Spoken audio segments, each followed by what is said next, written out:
There are so many items and hidden locations in Star Wars Outlaws that are very easy to miss, especially early on in the game when the game kind of makes it seem like the main story is the main thing you should be focusing on. And that means there are so many things that you guys could potentially be missing if you're not going out and exploring. So today we're going to be going over 5 of the best early unlocks you can get in Star Wars Outlaws. Some of these are going to be outfits, some of these are going to be actual character upgrades, and all of this is going to be completely spoiler free. All of these can also be found on Toshara, so like I said, they are all available in the very early parts of the game, but I will be back with the follow-up to this one in about a week or so, going over some more sort of mid to late game unlocks as well. Now, the first one on my list here is called the Anaxes Ruffian set. This is an outfit set, which is pretty much some pants and a jacket. There is a belt as well, but I'm pretty sure you get this through the main story. So as far as I know, this is pretty much impossible to miss. Now, firstly, we need to go and get the pants for this set, and these can be found in this location at the Pike Syndicate Workshop. It's not too far from Miragana,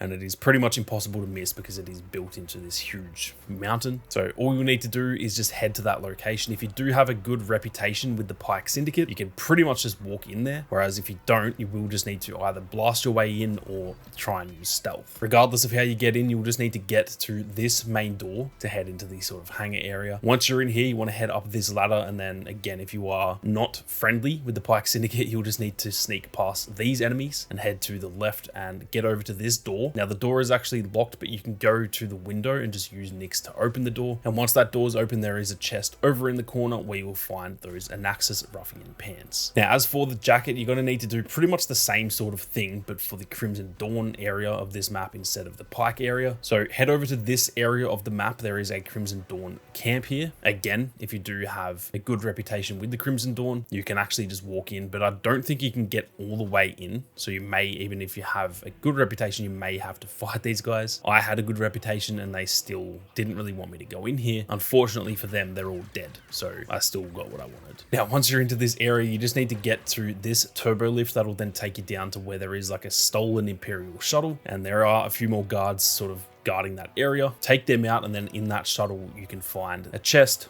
with that Anaxes Ruffian set. After that, you'll obviously just need to get back out of that location, and you probably don't want to do what I do in this clip here, where I tried to use the sort of Deadeye ability and I ended up just straight up blowing myself up. That is probably not the most ideal way to exit this area, unfortunately. Now, the next one on the list is very, very simple. It can be found at this vendor in the Miragana market. You just want to head from Makal's Cantina, which you can fast travel to, and around this corner, he is pretty much impossible to miss. In his items, you can find the Abelor Survivalist belt, and this one allows you to carry 1 extra Bacta vial, which is going to come in very, very clutch as you play through the game. Now, it will cost 770 credits, but credits are very easy to come by in this game, so if you don't have enough just yet, you can either go and steal it from some people, you can go play some games of Sabak, or to be honest, you are going to find enough items to sell doing the rest of the stuff in this video anyway. So if you can't afford it just yet, just save this one for last, because you will definitely have enough credits by the end of this video. Now, before we go any further, if you guys are new to the channel and you are interested in seeing more Star Wars Outlaws content, be sure to hit that subscribe button. There is plenty more stuff on the way, so make sure you don't miss out. Now, the next early unlock you can get is very, very handy. This is probably the most useful thing in this entire video, and this is the charm that pretty much gives you a whole extra health bar, which will definitely come in clutch towards the end of the game. Now, along this path that I'm going to kind of show you, we're going to find a lot of items called Rabuma leather, which you'll need to just gather for the next item as well. So keep that in mind. Along this path, just look around for pretty much anything on the ground and you will find a heap of that Rabuma leather, as well as plenty of coarse weave if you can find that too, but that is even easier to come by. Now, this might appear on the map for you guys if you've done some of the side content, but if not, just put a waypoint here on the map. It's just over to the east of Jaunter's Hope, so it's not too far away from a fast travel point. And once you get here, you will find a special vendor that actually sells some more rare supplies, which is very, very handy, not only for this one, but for the next one as well, like I said. So not only from this vendor can you buy that Rabuma leather, but you can also buy a copper root bead charm, which is the one that we are after. And like I said, this one gives you extra health. I did not find this in my first playthrough, and I'm very much regretting it because it's very, very easy to find. Now, once you buy it, just head into your equipment tab and equip the charm over there on the right. This is one that you are pretty much going to want to have equipped at all times throughout the game.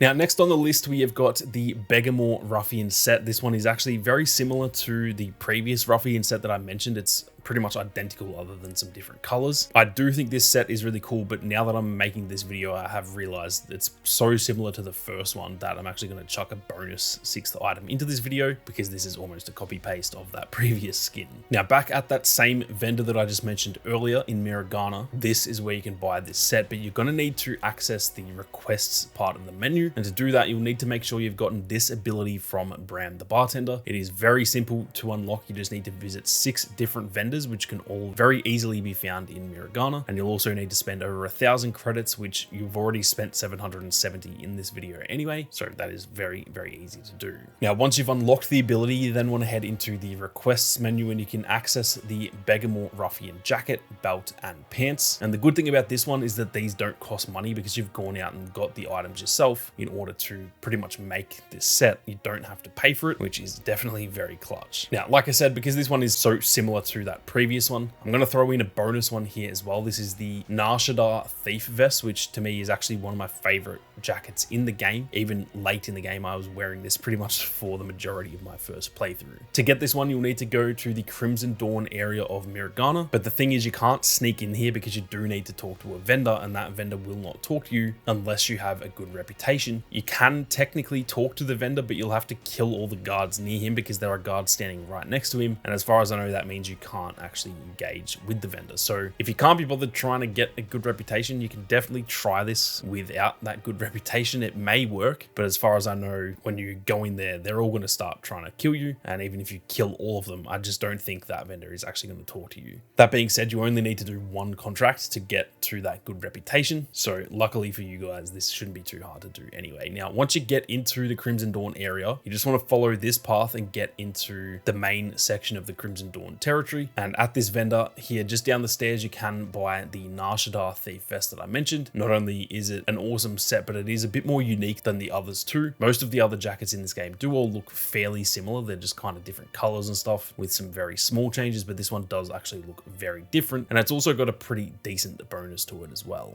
Now, last but not least, we have got an upgrade for Nix, which actually allows him to kick grenades away when they get thrown at K. And this is very, very clutch, especially later on in the game. Now, this one is also in Miragana. Again, the easiest way to explain where this is just from Mikhail's Cantina that I mentioned before. Follow along this path, and you just want to go up these stairs and through this area until you come to this food vendor where you can sit down, and you'll kind of enter this little weird mini game with Nix. And the mini game pretty much just involves K and Nix eating a really unique meal. Now, once you get through that mini game, you'll be awarded with the upgrade for Nix, and you can just equip it under the Nix section of the equipment tab. Like I said, this comes in very, very clutch. This actually saved me a few times in the first playthrough, because there are some missions where it is pretty tight and there's not that many areas to run away from grenades. So having this is definitely going to be a lifesaver later on in the game. But that is it for some of the best early unlocks in Star Wars Outlaws. I'm keen to hear if you guys have found any awesome stuff for yourself. And like I said, I will be doing a follow-up to this one, whether it's all of the mid to late game unlocks or whether I even just go through individual planets and go through the best unlocks for each planet. So let me know in the comments which one you guys would prefer. But with that being said, thank you all very much for watching. You guys have a great day, and may the force be with you always.